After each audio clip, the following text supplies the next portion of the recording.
Today on SPD911, we're doing something a little bit different. Our superstar SGG is not here today. She's currently on site with one of our clients on the West Coast. So today we're going to do something a little bit different. This past week or a couple of weeks ago, we were just at the ORBMS conference. That is now going to be called the Periop Leaders Conference with Matt and team. And so today we're going to do something cool. It's going to be a reaction of the live presentation I gave early in the morning at ORBMS. And a lot of people like to get like the mid spots or the evening spots, but I really like the morning spots. And I like the breakfast spots, to be honest, because the people that get up for breakfast, they're serious.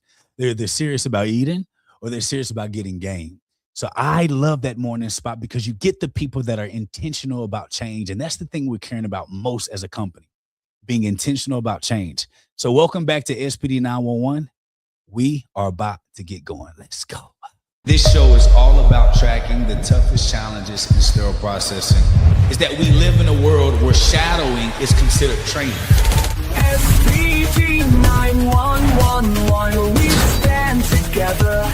You're not successful if you work in a 9 to 5. Like the tears, raw and real, we face the fight, supporting each other, night and daylight. Welcome back, supporting each other, night and daylight. This is Dr. Tayler Jacobs, your host. I'm typically accompanied by the infamous Sharon, I was about to say Dr. Sharon Green Golden. Maybe I'm speaking something into existence, but Sharon Green Golden, but she's out in the field right now. And our Director of Operations, Derek Jones Sr. He's obviously out in the field too right now. So it's just us. It's me and you and I. But I brought a special guest. I brought a head of marketing who's also going to be, who's also the producer of all of our shows and all of our marketing campaigns. I brought Ignacio on for this special type show. Ignacio, what is going on today on SPD911? Oh man, so I'm super excited because when we get to have a little bit of fun together and expound upon things in a new way, I'm always excited. So us having the opportunity to be here with SPD911 and for you to for Dr. Jake to be reacting to Dr. Jake on his takes at the conference that we were just at in Austin. And like you said, this was 7 a.m. In the morning, a little after 7, you started talking. We had to get there at like 6:15. Yes. But what it is you gave, the feedback that we got, the engagement that we got from it, I think was great. So giving you the opportunity to, one, we just had the audio version where people can go listen. So this may be the first time people, or the only time people get to see kind of majority of it in video form, but also you expounding on the points that you made there so you can bring real context. Because I know you're a context guy. I'd be making clips. So you be like, well, what about the context? So you got the opportunity to give context on the keynote speech. And this is our first time doing it too. And here's the deal. I was coming out of a meeting, everybody, and we have the show, but the show isn't the show, SPD911, without Sharon Green Golden. Okay, that's just the truth. And I didn't have enough time to ask Karen Cherry Brown, our founder, to get on as she's just dealt with surgery. And so I was kind of vacillating, going back and forth with, going live. And Ignacio was like, hey, I have a cool idea. Let's get you reacting to your speech and presentation, because Ignacio likes to what we call clickbait. Thank you, Mike. Thanks, Mike. Ignacio likes to do what we call clickbaiting in marketing. And clickbaiting in marketing is just giving you a slither of the information to get some type of emotion out. And I hate it. I hate it to the core of me, because it misses so much context and nuance. And that's why Ignacio, in his genius in marketing, is saying, but if they are that upset, they'll be intrigued to hear the full thing. And when they get the context, they'll see that they were frustrated, upset for not. So I'm actually liking this. So if y'all like this type of thing, I speak all year, all the time. So maybe we can do these reactions maybe once a quarter or something. So when we're speaking on stage. So let's just get to it. Here we're at ORBMS. We're in Austin, Texas. And this is me kind of coming up. And Ignacio, just mute the line. If you can mute it and mute that video. And I'm going to talk talk through it. So right now, you all, I don't know what it is. And I say it when I get to the stage. Matt is doing a beautiful job introducing me. I don't know what it is. I've spoken on some of the largest stages on planet Earth, TEDx, in front of 10, 15,000 business owners, taught and trained a lot of leaders all over the world, 22 countries to be exact. But there is something about speaking to healthcare leaders that literally makes my nerves boil.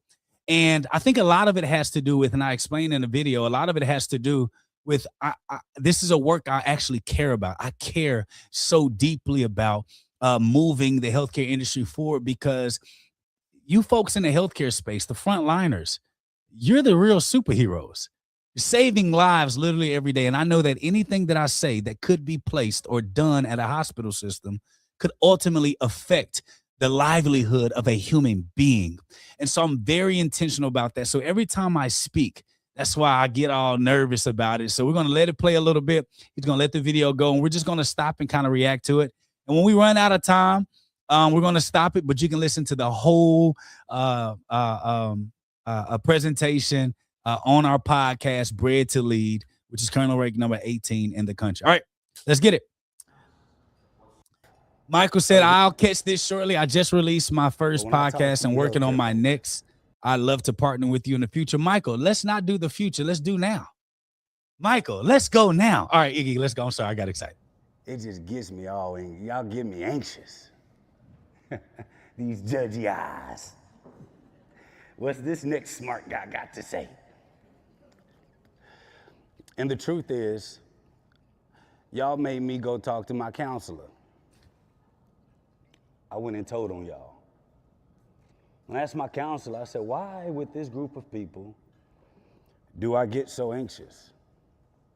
They're the nicest people I ever met, some of the most thoughtful leaders of any industry that I participated in. Why? And my counselor said, after a decade of being your counselor, I think you finally found an industry that matters to you. So when you speak, you know that motivation or a concept or a thought, a theory, a structure, a system, a programmatic way of doing something, somebody can take it, go implement it in their hospital, and it can ultimately save a life or harm one. It's not the same as talking to the entrepreneur that owns a tissue or toilet tissue business. You can get them amped up, go clean butts. Listen, I want to pause there because I knew you were going to pause. You're just a disgrace to humanity. well, because I got to let them know, because I've seen you talk on these stages. I've been, recording or directing or making sure things was in place when you've been on these stages. So to see one that, you've already admitted that you have anxiety to them is one thing that's super huge. But then also I can hear it in your voice. I can hear it in your speech pattern, because like I know your speech pattern, I know your cadence, I know your pace like the back of my hand, because I've heard it so much in the different and various industries that we've been in. But to see you here in the healthcare space, and you got to take a moment to get yourself together. I just want everybody to understand what this is, and then they can kind of see when the light turns on, and when you really got it in your groove and in your bag. So I just wanted to pause, because I got to bring attention to how nervous you are right now. Yeah, and honestly, you all, it's nothing but the Lord. I was just waiting on the Lord to come in. Because I'm like, I'm scary without you, Lord. But you're right. And here's the thing. Here's a teaching moment. I guess this is a teaching moment right here. So many people are so scared, Ignacio, to say when something is wrong or off. And this is what stops us from getting better. And when I'm sitting down in this moment, I'm sitting down on the stage, y'all, I couldn't even stand up. My nerves were just wrestling inside of me. And it could be a small room of 5 people in healthcare, and I feel the same way. Or if I go into the business world, private sector, I can speak in front of thousands of people without notes, without batting an eye, and do just well. So when I'm sitting there, I'm addressing the issues inside, and I'm acknowledging my moment of vulnerability, which gives me strength. And I want a lot of leaders that are listening right now to say, hey, listen, I want you to understand something. If you truly want to be a leader of true transformation, you have to be okay with acknowledging when you are having moments of weakness or there are skill sets about you that you just don't have yet, because that is the superpower. Acknowledgement of the thing that's supposed to weaken you from stopping from doing a great thing. Let's go, Iggy. Let's go. If they make a mistake, you just have some stains in your underwear. That's it. But it's nothing that truly, truly, truly can affect the life of a human being. Before coming into healthcare, my team, as you guys can see, I'm not going to act like he doesn't exist. This is my head of marketing, Ignacio. And we're known, my little ragtag group, we're known as ambulance chasers, tornado chasers, if you will. We like to chase the most difficult problems and solve them. You can call it because I'm the why kid. I got a bunch of whoopings, not for being bad, just because I asked why all the time. And what I came to find out, no matter what organization, no matter what industry we participated in, why just irritates people. Because the truth is, we don't understand why. This is good So setup. it's just This is good easier setup. to not address the problem at hand. That's what happens. Let me stop. Give your story. Let me just say this, Iggy, you got to admit, this was probably my best, like top 5 presentations For sure. I've ever delivered in 15 years. It has to be. For sure. Listen, I felt it. I felt the shy nah. I felt it. It was so good. But here's the deal. The why thing was absolutely great, especially like, just wanting to ask why. And this is the agitation, because people don't really know us, Ignacio. So I think it's really great to talk about this on the SPD911.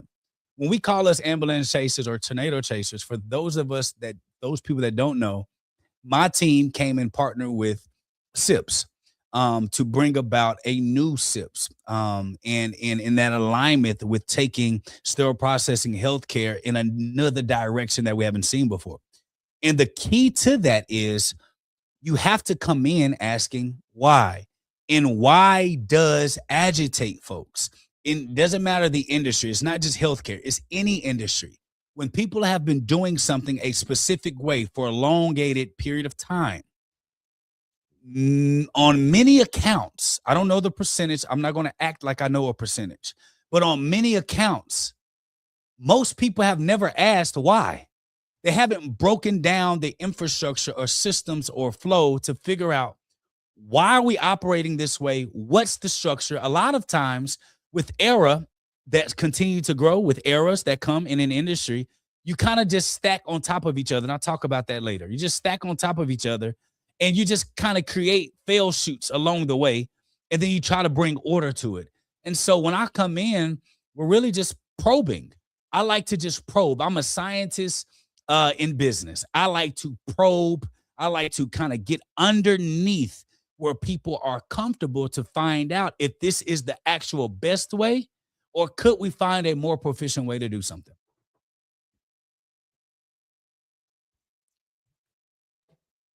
Go ahead,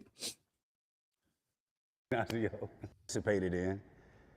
Why just irritates people? Because the truth is, we don't understand why. So it's just easier to not address the problem at hand. That's what happens. Give you a story. I think my anxiety is gone now. I was at my mother's house, and she cooks mean fried chicken. I'm talking about the type of chicken that'll make you want to slap your mama. Unfortunately, it's my mom cooking it. And she cooks this fried chicken in a cast iron skillet. Small. She's chefing away. And one day, I said, "Ma."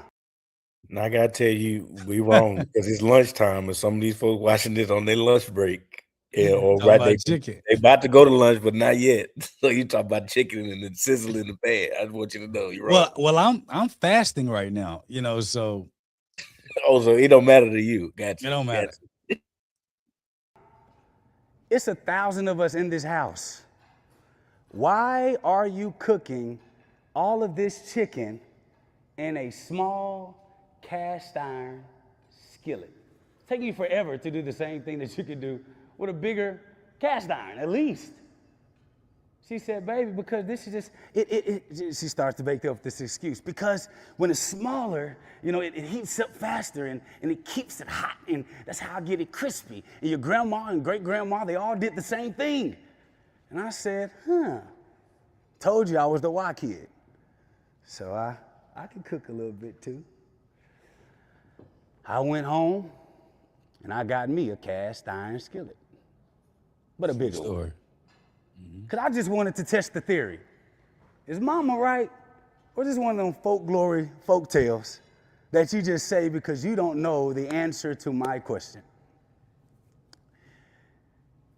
Lo and behold, not only did I cook more chicken, it was golden and crispy, just like mama and grandma made it.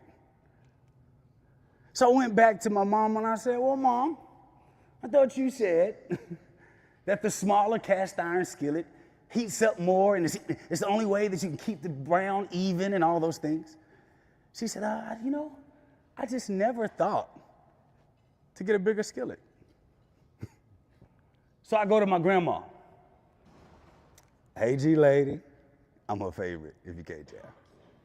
She said, hey, baby. I said, why do y'all use small cast iron skillets? Okay, Her pause right response here. was This has different. nothing to do with the message. That brother back there was so locked into the message. He stopped working for an hour. All right, go ahead. He stopped working for an hour to listen. It was a beautiful thing. All right, I'm sorry. Go ahead. There's nothing to, yeah. And if Ever been those on of a you want to plane? listen, if you want to listen to this presentation without interruption, go to Bread to Lead bonus episode. But the purpose of this episode on SPD911 is to do reactions. Go ahead. Having this concept that this is how you cook something, only to find out when you keep asking why, they just used the skillet that they could afford and kept it. And so what it had me thinking is that organizations all around the country have these isms, these myths of how things have always been because they've been passed down from generation to generation, and nobody has taken the time to ask, what am I say? Oh, y'all read my notes today. This feel like church. Anybody from Austin? Anyone? Anyone from Austin here? Oh, stop. It missed the part. It missed the part when you skip back ahead. So I'm just going to, don't go back. I'll just fill it in. What happened, everyone, was we kind of skipped back and forward right there. What happened was after I went to my mother, I asked her, why did she cook chicken in a small cast iron skillet? She said it's to make it more golden. And so it keeps it hot faster. I said, okay. I went and got a bigger cast iron skillet. I cooked the same chicken, more chicken, and I got the same result. So I went back to my mom and she's like, well, baby, you know what? I never thought about getting a larger skillet. I just always had this small one. So then I went to go ask my granny. My granny stated that the reason why she likes the small cast iron skillet, as she learned from her mom, is so that it keeps it hot, so it gets to the bone faster when you cook. Well, that's opposite of what my mother said, and my mother got the skillet idea from her mother, and my granny got the skillet idea from her mother. So then I end up going to my Aunt Barbara, my auntie, and this is my great aunt. And my Aunt Barbara asked, I asked her, I said, why do you all use small cast iron skillet? My mama said this, my grandma said this, but when I cook chicken in this skillet, it does the same thing. She said, baby, the only reason that we use a small cast iron skillet was because that was all that we could afford. And so, and they got so good at just cooking a chicken, they just never, stopped using that small cast iron skillet. So my great grandma, her daughter, my granny, thought that was law. So then she came up with her reason why. Then my mother my grandma's daughter said that, hey, this is why we use it, all to find out that it all was made up. Nobody knew why they were using the cast iron skillet other than the originator. And the originator simply said we could not afford it. So what does this mean? A lot of leaders and organizations take these beliefs from generation to generation to generation, and you are willing to stand up, combat people, have conversations, debate, and even put patients at harm's way for a belief of doing something right that is not actually correct in its full nature. And the saying that most people have, Ignacio, when we address as why kids, we ask them why, it gets leaders and technicians that's been in the field a long time, it gets them frustrated because the response is, this is just how we've always done it, and you as a new person have no idea what you're talking about. But when I ask, well, why? The answer is always, because that's what my trainer taught me. So if I go ask the trainer, then I go ask their trainer, then I go ask their trainer, then I find out that they had no rules or regulations, so they were just trying to figure it out. Well, there's proof to say that all of these bad habits for generations that were curated in an industry, a sector, or an organization were all bad habits from improvision, not based on the right method. Go ahead, Iggy. Anyone from Dallas? From Dallas here? You from Dallas? Yeah, you look like you from Dallas, brother. Got a little drip to you. I see the socks. Feng shui. How long does it take to get from here in Dallas to Houston, to Austin? From Austin to Dallas? 3.5 hours. Say it like you're proud. 3.5 hours. Did y'all hear what he said? What did he say? 3.5 hours. He said it with confidence, no question. If I take that same question, I ask somebody that's never driven a car, only walked, never been on a bus, never been on a plane, never been on a scooter, only walked. How long does it take to get from here in Dallas to Austin? They'll say 3 to 4 weeks walking. The question is, who's right? They're both right. The only difference is the vehicle. The next question I ask someone, I say, hey, that's driven a car all their life, never a plane, never a bus, a car. How long does it take to get here? He said the thing, 3.5 hours. And if I go to a middle-class American community that they fly, they don't really travel by bus or by car or by walking or bike, how long does it take to get from here in Dallas to Austin? They'll say about an hour and a half, give or take, getting through the terminal to get on a plane to get to Austin. The question is, who's right? They're all right. The only difference is the what? Vehicle. Now, if I take that same question to the ultra wealthy that have only flown jet, how long does it take to get from here in Dallas to Austin? What do you think they're going to say? 30 minutes on a hopper. They always like to make it sound like real different. It's just a little small plane. It's really not really cool, especially when you go into states that got a lot of turbulence. You're on the plane, think you're gonna die. You just wishing that it was a bigger plane. But imagine this concept, same destination, same place, but the only difference is how fast you get there in the most efficient way possible. And with every way that you get there, it takes more time, more resources, more finances, more money, but the experience gets better when you start to question sacred cows that we've addressed this entire time. And so for just a moment, I want us just today to just act like you're my friend. I'm not gonna sell you anything. You won't see a thing that's gonna say, just for $2.99, change your life. You hear that enough? Today is about talking about belief in changing concepts that you've held so dear that's actually destroying your organization, is honestly destroying your own peace. You came into healthcare to make a difference. And sometimes when I look in some of you all's eyes, all over the country, seems like you feel like you're fighting, but that spirit of optimism and joy is just dying. And I get it. So I just want to challenge us to think something different. So I want to ask you something. Any NASCAR people? Pause real quick. Ignacio. All right, so I kind of like this because I can give context for everything that I say, because when I'm saying things, it is for a reason. When I say that, when I look into the eyes of healthcare professionals and it seems like their passion is dying inside, what I am saying is that, when you feel like there's no matter what you can do, nothing will change, like hopelessness, Iggy? You know that feeling? Have you ever had that feeling before? And when you felt hopeless or you felt that way, how did it make you feel? Like, how did it? When you don't know, like, when the end is gonna come, if it's ever gonna come to an end, you start questioning yourself, feeling like, what did I do to deserve this?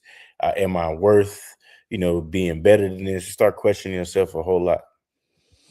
And what I say when I'm looking into the eyes, because you can see the sparkle of a new healthcare professional versus a 20, 30-year vet. And it's almost a drastic difference of belief, optimism, understanding, and all these things. And when I look into the eyes, and the thing that you all can't see in context with this video is that every single person in that room were nodding their heads. Every single person in that room, there was 43 people in that room right there.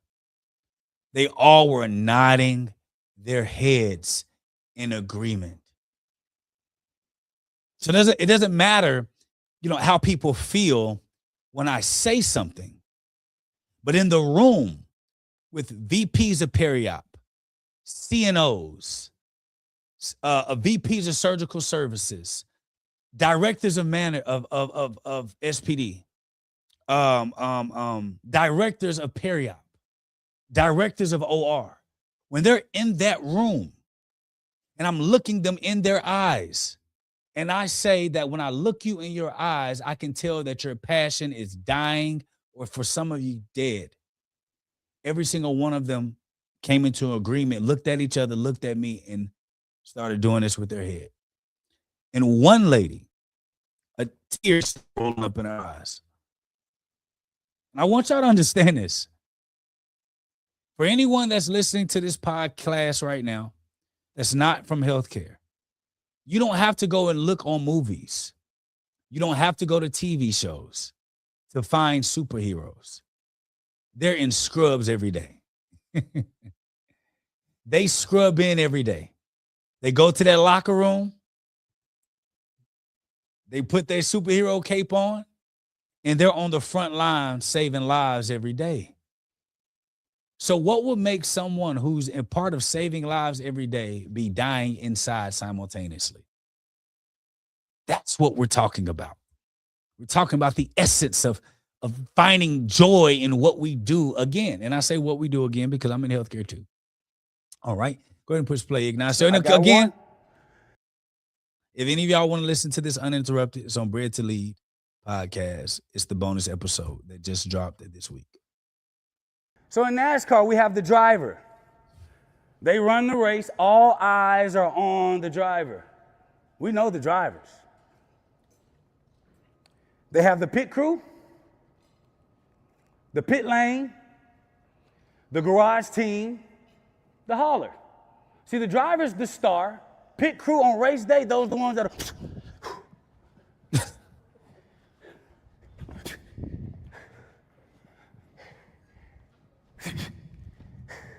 When you see them in slow motion, it looks like butter.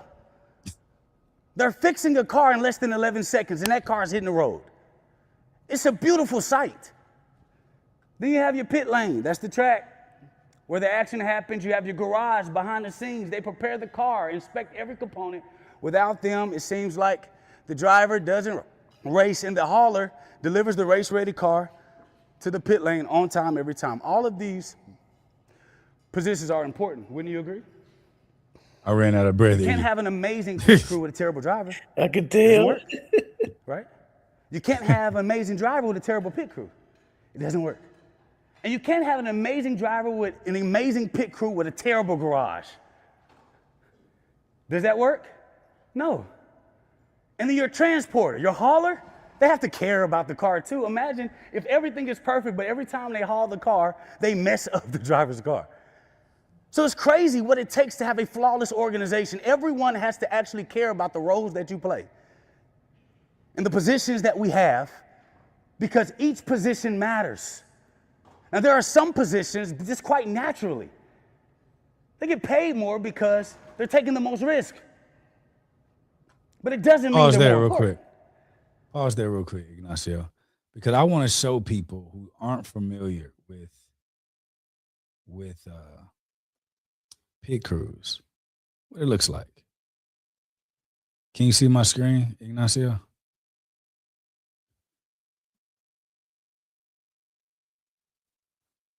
Can you see it?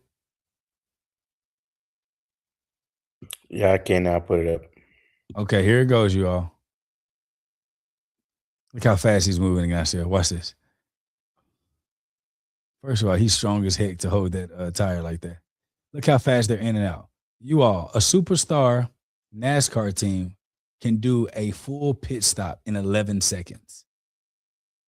This is a 10-second short. And you see how fast they were moving stuff around. So when I was doing the example of a pit crew of going in and out, that's the example that I was bringing up, how quick that they were moving. If you're listening to the audio, it's just an example of the pit crew. You can look it up on YouTube yourself. Go ahead. So when I look at the surgical service line, and I'm so proud about this because when I came into the industry, the very first thing I did, didn't sell a soul. Me and Donnie, my co-partner, my CEO there, she's been with the company for 20 years, started as a volunteer and worked her way up. Now she's the CEO after 20 years later. And her and the founder of the company found our ragtag group and had to convince us to come over here to healthcare. And the question I asked them, I said, it's not about money because we're fine. Can we make an impact? Is there true change that can be made, or are people stuck in their ways and you can't create anything different? She said, no, transformation is needed. Hospitals are asked to actually operate a profitable hospital, and nobody's actually been trained on how to run a profitable business. So there's change that's needed. So I said, okay, we went all over the country for the first. Stop. Go back maybe 20, 30 seconds there.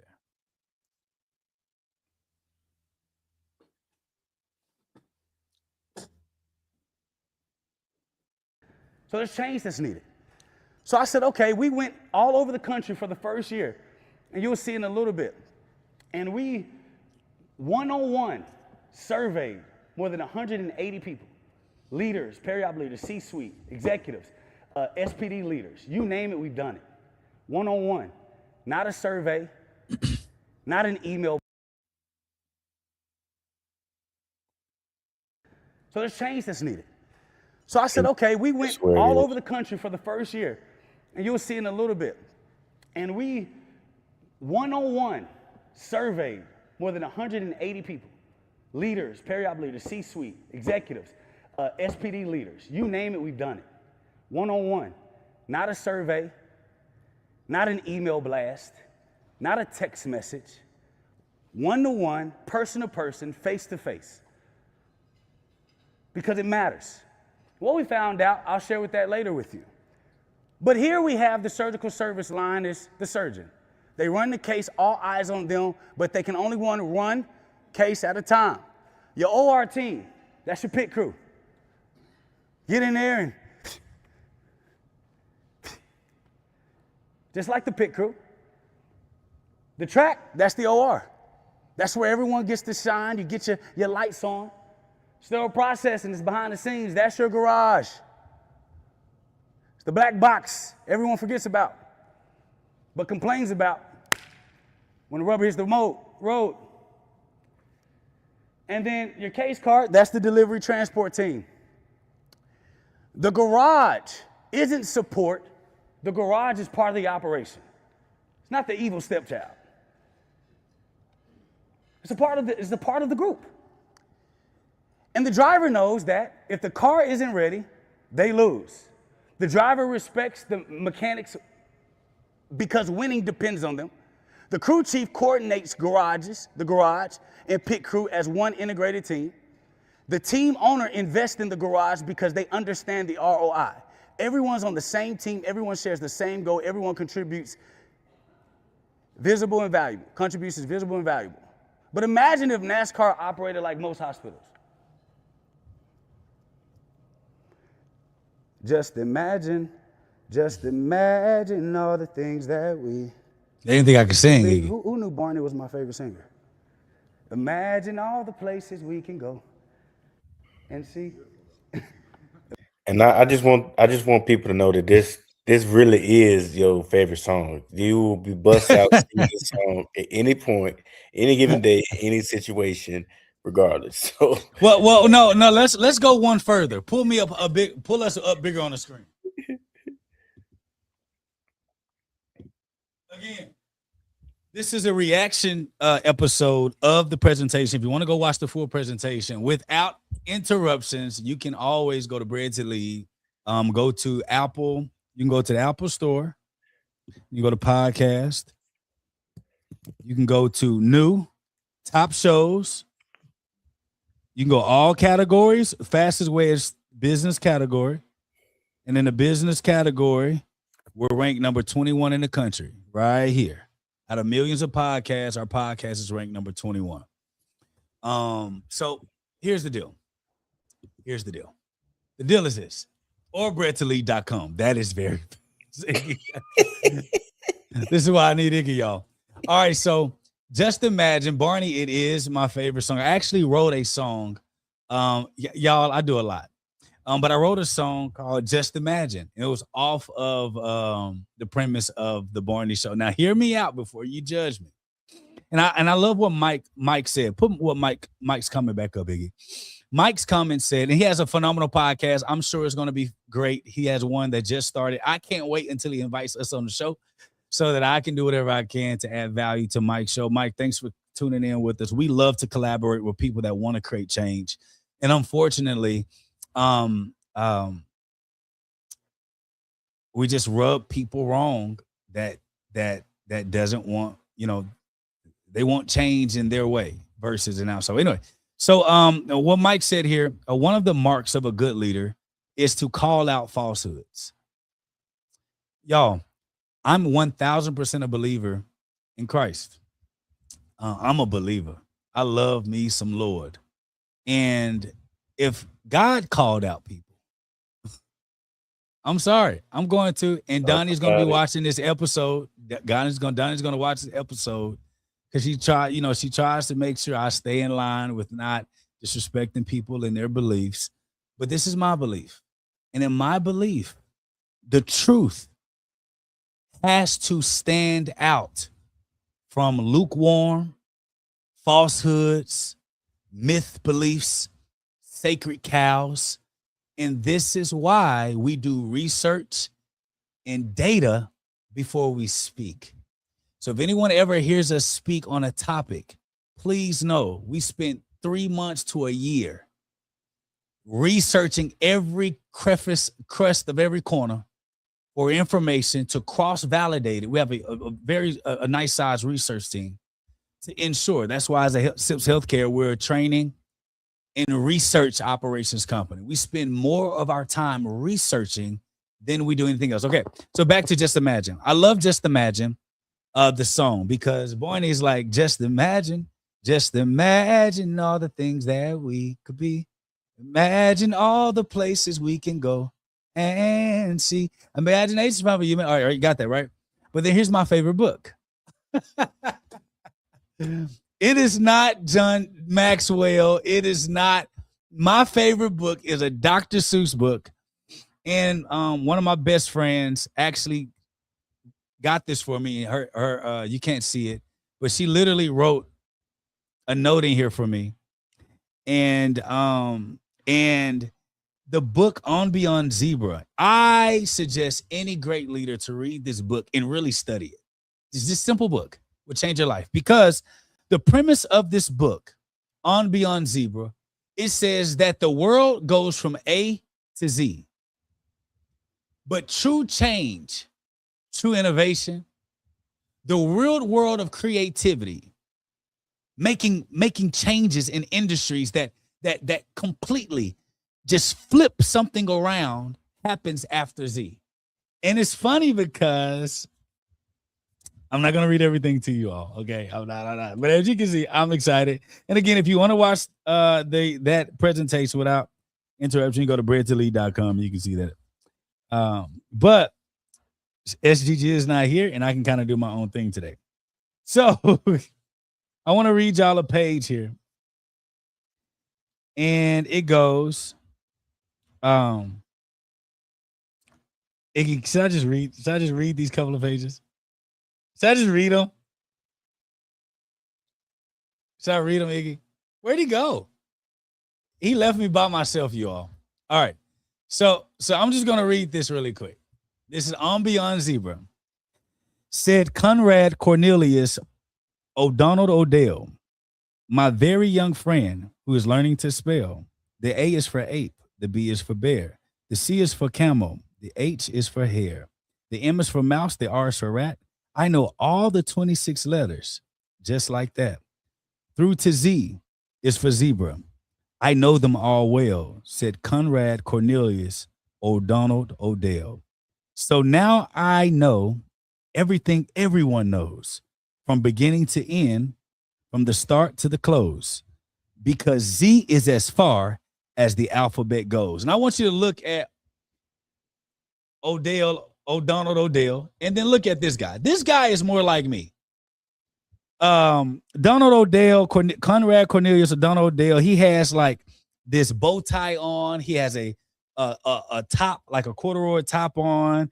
He's dressed all nice. And this guy right here, his hair is frizzy. It's kind of everywhere. And he's kind of just wearing whatever he wants to wear. And he's about to teach Donald Odell something that we've never had before. 130, Iggy, 130. Something he's never done before. So here it is. Then he said, I know everything that everyone knows, from beginning to end, from the start to the close, because Z is as far as the alphabet goes. So he's saying everything that here, the standards, the processes, ST79, anything that can be imagined, we have it here, right? So let me tell you what this young brother says. I call him young brother because I feel like I grew up with him. He says, then he almost fell flat on his face when I picked up the chalk and drew one letter more, a letter he had never dreamed of before. And I said, you can stop if you want with the Z, because most people stop with Z, just not me. In the places I go, there are things that I see that I never could spell if I stopped just with Z. I'm telling you this because you're one of my friends. My alphabet starts where your alphabet ends. And I'm just going to stop there. I'm just gonna, because I can preach on, I can preach forever. I can preach forever on just this here on Beyond Zebra. And here's the deal. Innovation starts when everyone else stops.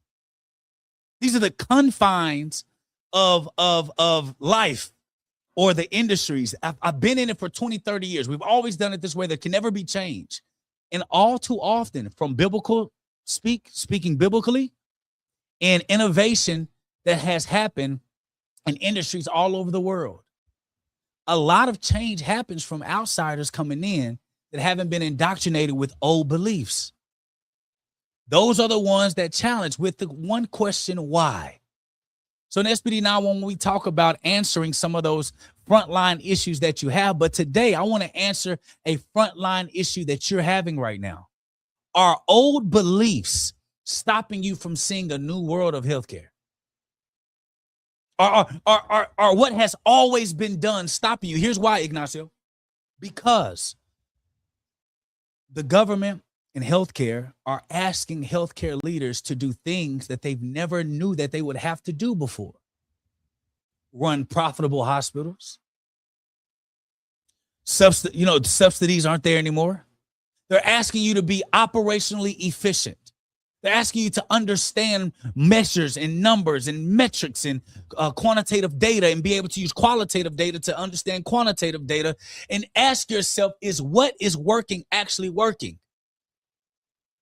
Because when you're in an organization, much like, the government historically, if you feel like money is always just going to come, you don't have to have a rhyme or reason why, you don't have to run your business the right way, and it's always been done that way, the moment that things get tight, and now you have to be extremely resourceful, the answer is not, I need more staff. The answer is, are we doing things in the most proficient way that we can? And we won't be able to get to the entire presentation today, but I really wanted I wanted to really stop, because we're really on the podcast Bread to Lead. We're really focusing on these beliefs that are really stopping us from really taking healthcare to the next level. Here's another thing, Iggy. I believe in my heart of hearts, healthcare has some of the best heartfelt leaders on planet Earth. You and I have been in 7 sectors together. You and me, Ignacio, 7.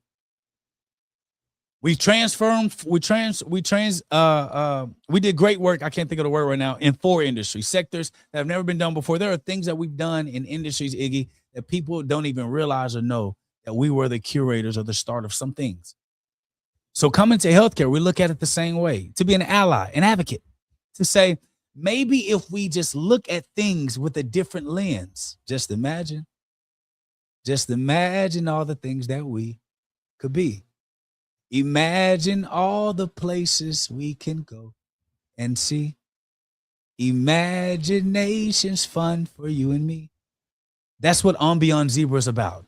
Thinking beyond the Z. So from A to Z, if A to Z has gotten us here in healthcare, and here in sterile processing, and here with the OR, and here in periop, and here in surgical services, and here in surgical support services, if A to Z has gotten us here, just imagine if we just open the door a little bit and see what the other letters can bring.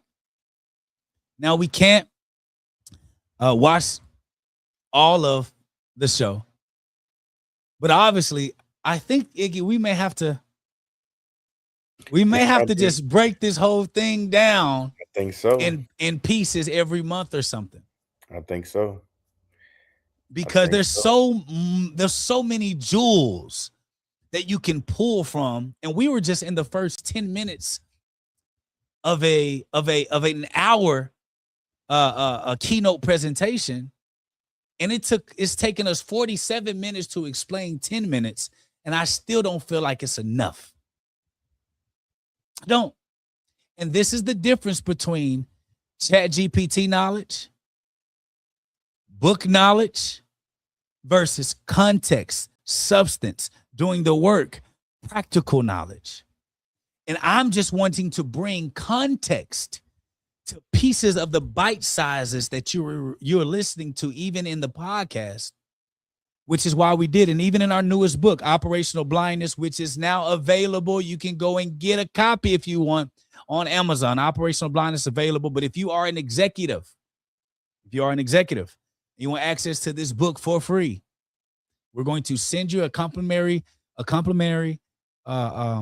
book of Operational Blindness to your doorstep or to your hospital for you. All you have to do is go where, Ignacio? We offering that to the public too? No, just for the executives. Just for the executives and the public. Yeah. So I'll I don't have like a broad place for them to go because we were just doing it at the conference. Oh, my bad, y'all. I'm sorry. But it's no longer available.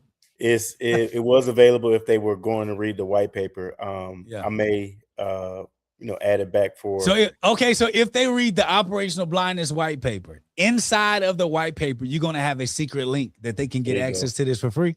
There you go. Okay. So yeah, I helped everybody out right there. You need to clip this. Okay. So if you want access to our newest book, Operational Blindness, for free, and you're an executive, which means you're a director and up.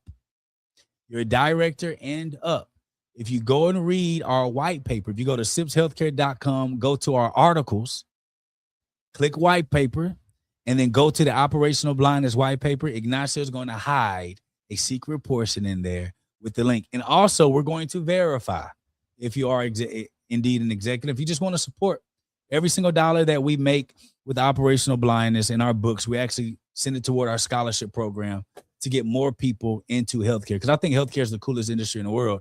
We just got to do a great job together making it cool again. So here's the deal. That's the end of today's show. I'm sorry, I'm not going back to the clip. We're going to slow play this thing, and we're going to show you how to take an hour masterclass and turn it into a mini series. And it'll be great.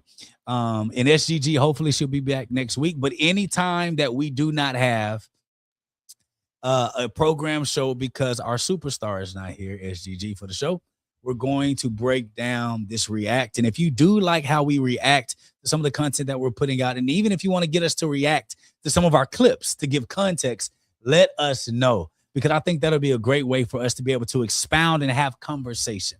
The overall goal that we're trying to do here at SIPS Healthcare is to spark conversations of innovation, but not innovation in Wonderland, but true innovation that can be accomplished. Iggy, what? Just give your take, Ignacio, of watching the whole presentation, watching it over and over again and clipping it up.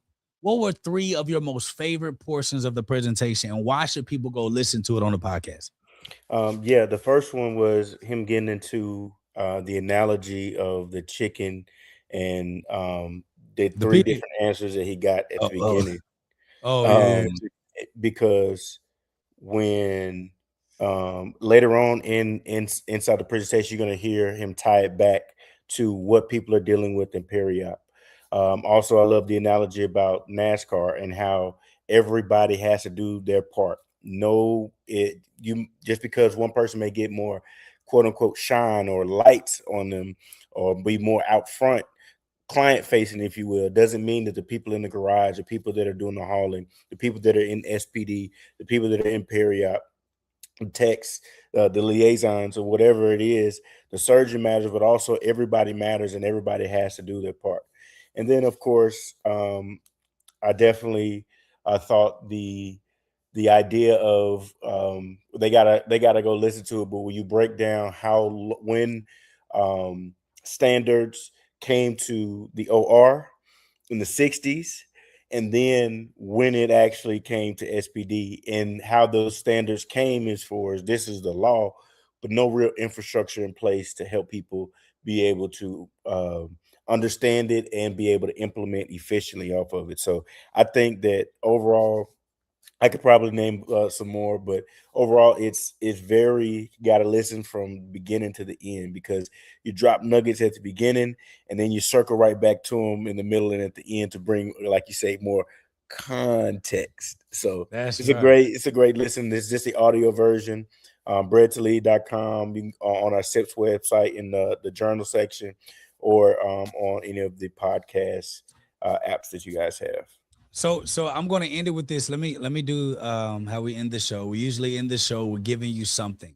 I want to give you something. I'm gonna look right here in this camera and give you something. All right. Got to make sure you clip this up, Ignacio. It's going to be important for people to listen. I want you to understand something.